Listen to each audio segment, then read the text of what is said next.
Hello and welcome back. Sean here, Mountains Garage. It's a quiet gray Saturday morning, last Saturday of the year, 2024. Working on my 496 big block Chevy. I finally got my push rods yesterday. Well, I say finally, I only ordered them Tuesday, so not so bad. I'm kind of hopeful for Thursday. They showed up yesterday afternoon, which was Friday afternoon. But I wasn't ready for them anyway. I had to come out last night and finally stand there for a couple hours and wash all the valve train parts. The rockers are slightly used and they've been sitting around, so they had motor oil and dust on them, so clean all those off, check them all over, clean the push rods even though they're brand new. That was the easiest part. Brake clean and some air, that's all that took. Took all the adjusters apart even though they're brand new, took the lock out, cleaned all the threads, lubricated them. It just takes forever. The guide plates, the rocker studs themselves. I think now we have everything we need. First thing I did already this morning was unwrap the rest of the lifters. They all come in protective little clear plastic pouches. I'm gonna go out on a limb and hope that inside they're not full of machining metal and chips and everything, which some of your imported Chinese stuff will be. I guarantee it. Especially if it comes from a place that ends in master. You wipe your finger on that thing, it's like you wiped it on my lathe. So, but these are Johnson high lift. Really nice lifters made in the USA.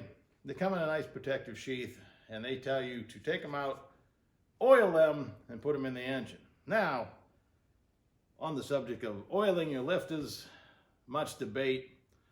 Do you soak them in a bath of oil? Do you just put oil on them? That's completely up to you, but I'll tell you what's going to happen either way. And tell you what I did. I took my jug of oil. It's not sweet tea. Well, Texas sweet tea, I guess. Just held it over the lift of valley, oiled the cup and the tie bar and the wheels, and just put it in because I'm going to be dumping oil in it anyway. Then I dumped oil all over everything. I choose not to soak. The only thing that's going to happen if you soak the lifter is potentially the lifter itself is going to get completely full of oil.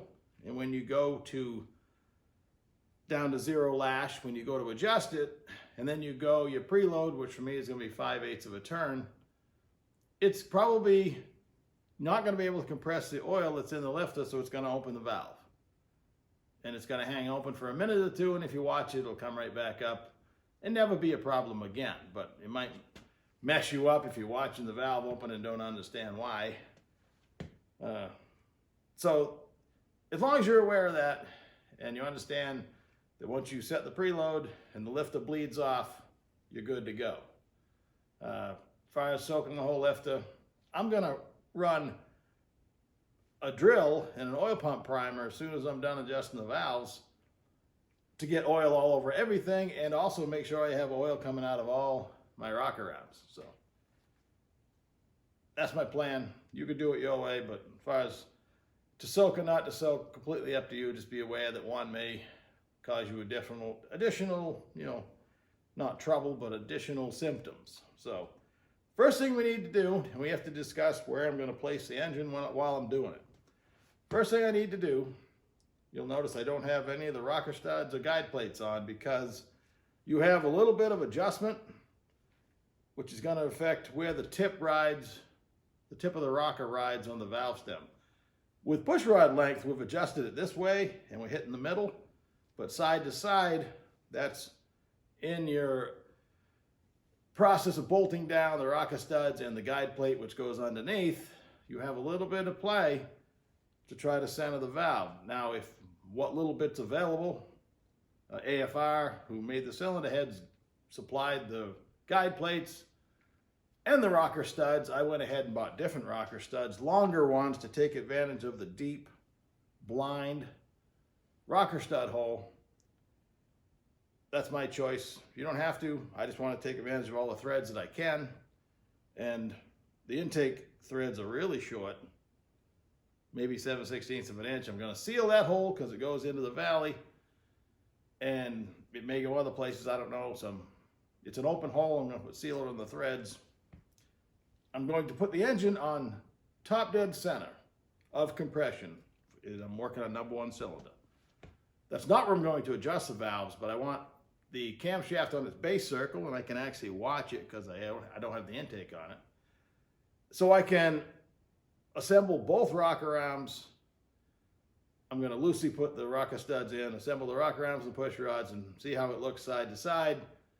And when I'm happy with it, take it off, torque down the studs, and then we'll go exhaust opening, intake closing to adjust the valves. So let's just keep going, right? So this is my much longer rocker stud. The intake stud is already got sealer on it, only because I just did it. Try not to make too much of a mess. You could assemble it without the sealer and then take it all back apart, but I chose not to. Hoping to be successful right off the bat.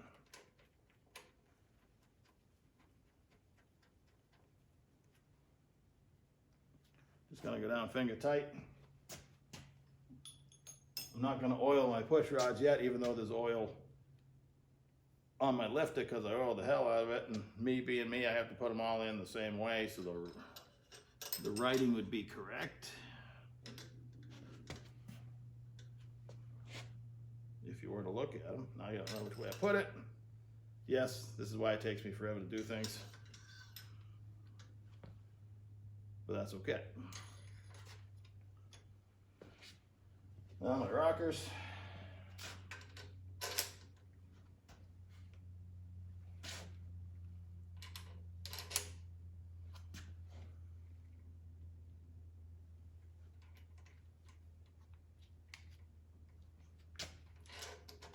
Make it extra loose here for a second. See how much adjustment I really have.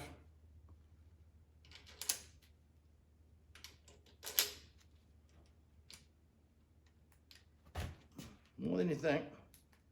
I could adjust them that much. I'm just going to go a happy medium. Right about there.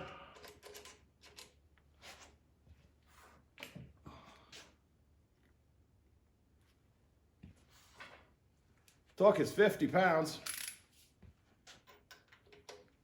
I'm just going to do it one step. Well, I'll probably snug them up.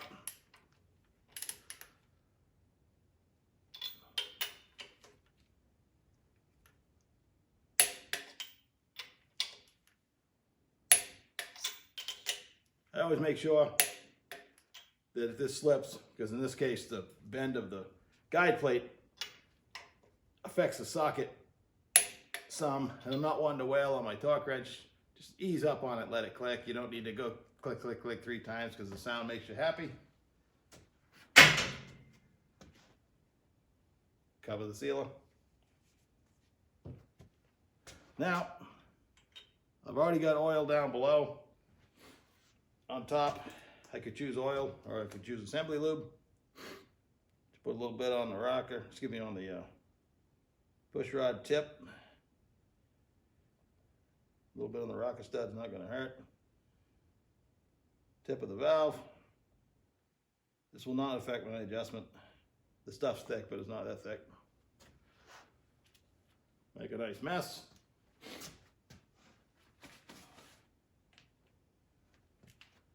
Reassemble.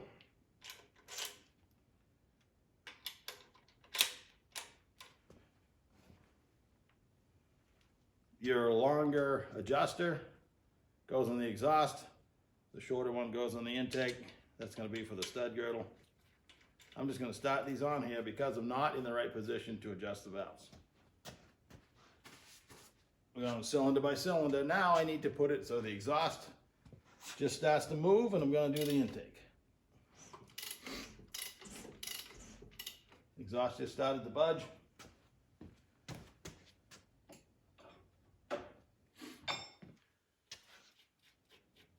Run this down so I have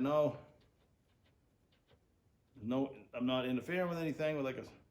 When you have a stock nut, when you're doing it with a stock type rocker, you can influence what feels like zero with the socket. In this case, there's nothing stopping me. That's absolute zero right there.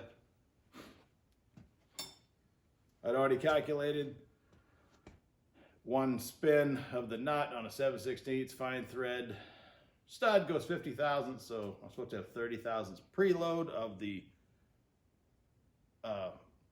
plunger in the hydraulic lifter. So 5/8 of a turn it is. So there's half. Let's do that again. That felt strange.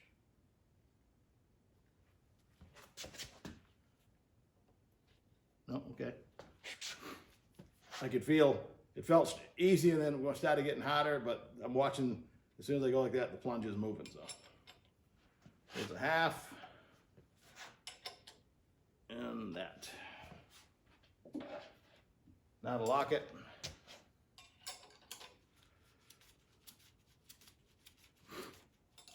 How far we gotta go here?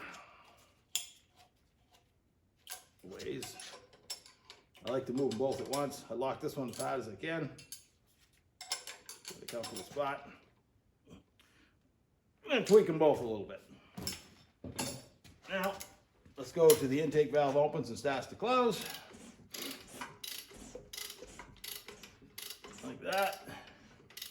Closing. Same procedure.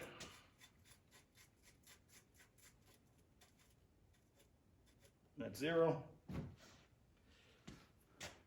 This one I got nothing stopping me, so I'm just going to go 5/8 without stopping. On the intake side, the exhaust adjuster was in the way.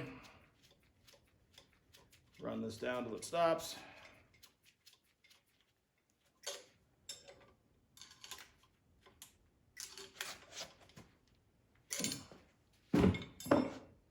Now we can continue.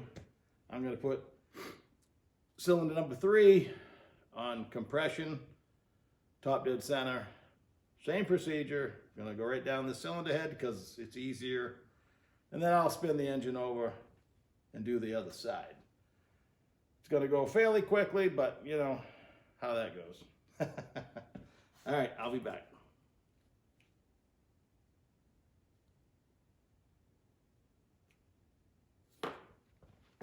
Coming around.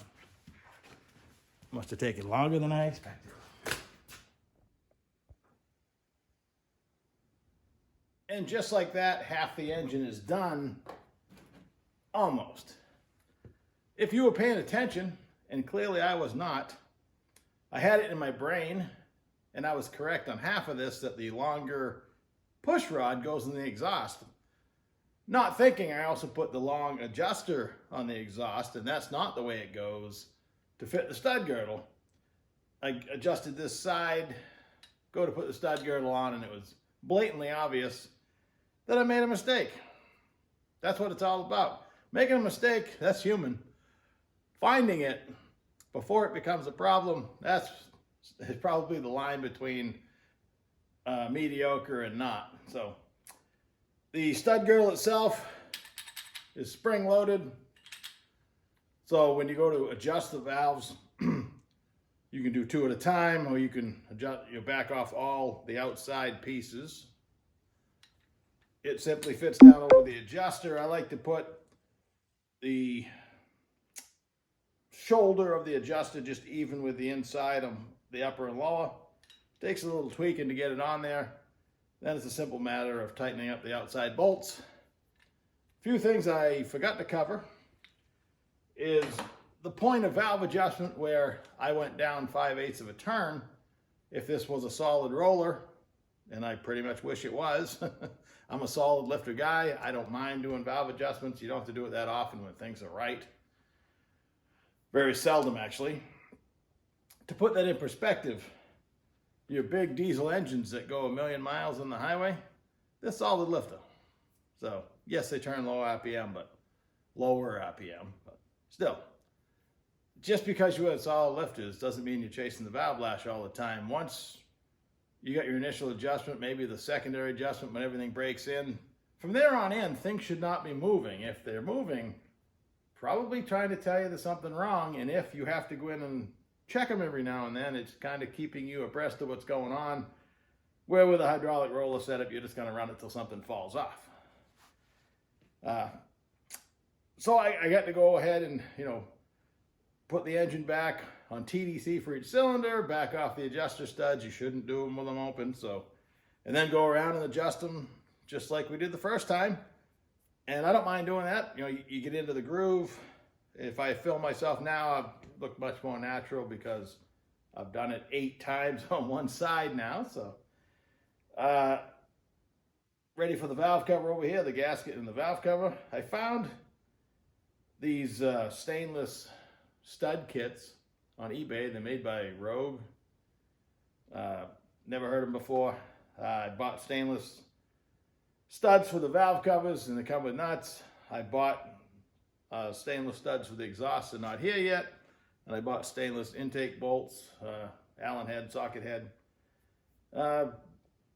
Cheap stuff, 15, 20 bucks a set for the whole engine, per each one I just mentioned. So I blew another $100 on hardware, but that's okay. I spent, call it $350 on the stud girdle, plus another $80 on the longer exhaust rocker studs, all to prevent, future failures. It's overkill. Again, I've only got hydraulic roller was 620 lift. That's pretty good, but still, we're not talking 800 lift. Either way, I see so many broken big block Chevy heads, for sale. Why risk it? It's no big deal to put it on. Yes, I spent more money, but hopefully saved in the future. It's not just the heads were a great deal, but I don't want to ruin them. Not only that, let's just say you happen to be racing or something and this causes you to lose the race, catastrophic engine damage, drive over your own liquids. It all, could escalate from there. So I think it's money well spent. And it looks cool if nothing else. I like gold stuff. So enjoy your Saturday, and I'll catch you in a little while.